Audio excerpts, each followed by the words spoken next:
Samsung A146 DC reading 140 के आसपास का है। हिस्ट्री की बात करें तो ये शॉपकीपर का फ़ोन है और कस्टमर ने आगे कहीं पे रिपेयरिंग करवाया हुआ है और इसके अंदर ऑलरेडी सीपीयू और यूएफएस के ऊपर पहले से काम हो चुका है। इसमें आप देख सकते हो सीपीयू और यूएफएस पे काम हो चुका है और इसके अंदर अब इसको हम फाइनल स्टेप बाय स्टेप इसका फाइनल सॉल्यूशन हम कैसे कर सकते हैं, साथ साथ इसके अंदर यूएफएस के अंदर प्रोग्रामिंग के दौरान क्या चीज़ें ध्यान में रखनी है और यदि किसी भाई का ये भी प्रॉब्लम है कि भाई प्रोग्रामिंग करके चालू तो किया है लेकिन 3 मिनट के बाद रिस्टार्ट हो रहा है, तो उसका भी मैं सॉल्यूशन इस वीडियो के अंदर देने वाला हूँ और इसका फाइनल सॉल्यूशन भी आपको मिलेगा।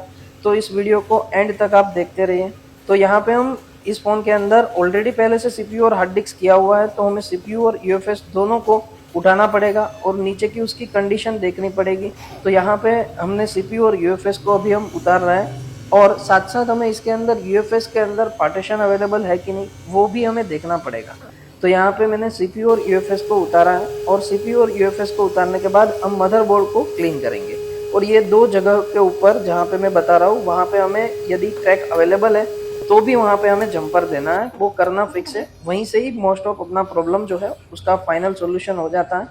अब यदि अपने पास यही वाला फ़ोन बिल्कुल फ्रेश आता है जिसके अंदर कुछ भी काम किया हुआ नहीं है आगे और डीसी रीडिंग उसका 50 से 200 के बीच में यानी कि ओके बुट के अंदर है, इन शॉर्ट 100-150 के आसपास है, तो फिर हमें इसके अंदर यूएफएस चिप को उतारना है। उतारने के बाद जो 2 पॉइंट अभी मैंने बताए थे उस 2 पॉइंट के ऊपर जंपर करना है और साथ में यूएफएस चिप को एक बार चेक भी कर लेना है यूएफएस जेटेक या फिर फ्लैश 64 के अंदर, ताकि हमें पता भी चल जाए कि इसके अंदर पार्टीशन सब अवेलेबल है कि नहीं। क्योंकि कई बार ज़्यादा हीटिंग की वजह से इसके अंदर जो पार्टीशन होते हैं वो पार्टीशन करप्टेड हो जाते हैं, तो फिर यूएफएस चिप को प्रोग्रामिंग भी करना पड़ता है।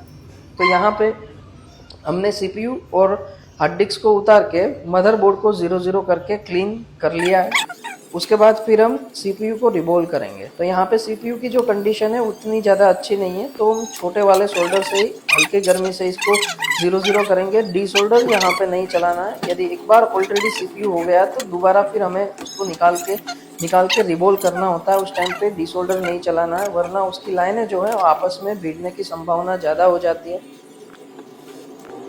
तो यहाँ पे हमारा जो सीपीयू है वो एकदम पूरी तरीके से अच्छे से रिबोल हो चुका है। तो पहले हम उसको फिक्स करेंगे। सीपीयू फिक्स करने के बाद उसका डीसी रीडिंग लेंगे।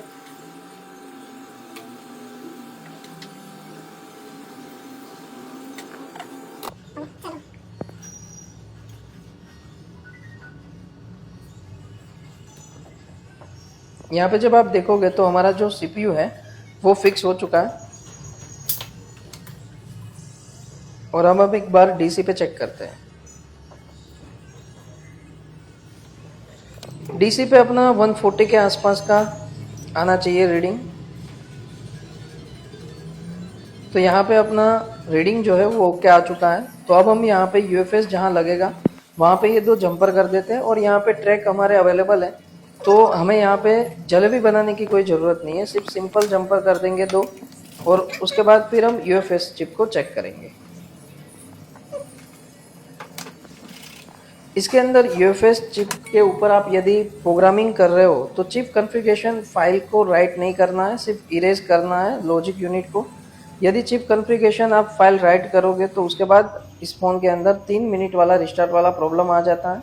तो इरेज करके सिर्फ हमें सिक्योरिटी डाल के, यानी कि सबसे पहले सिक्योरिटी बैकअप लेना है और लॉजिक यूनिट इरेज करके जीपीटी क्रिएट करके फिर हमें सिक्योरिटी को वापस डालना है और उसके बाद फ्लैश फाइल से हम उसको फ्लैशिंग करेंगे जेटेक या फिर F64 के अंदर। तो हमारा जो फ़ोन है वो चालू हो जाएगा और उसके बाद हमारा जो प्रॉब्लम है 3 मिनट वाला वो उसमें नहीं रहेगा।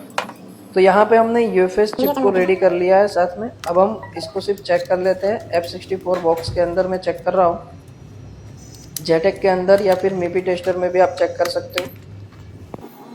तो यहाँ पे मैंने आईसी को डिटेक्ट किया है और डिटेक्ट करने के बाद जब मैंने इसके लॉक को देखा तो जीपीटी का सिर्फ एक एरर है।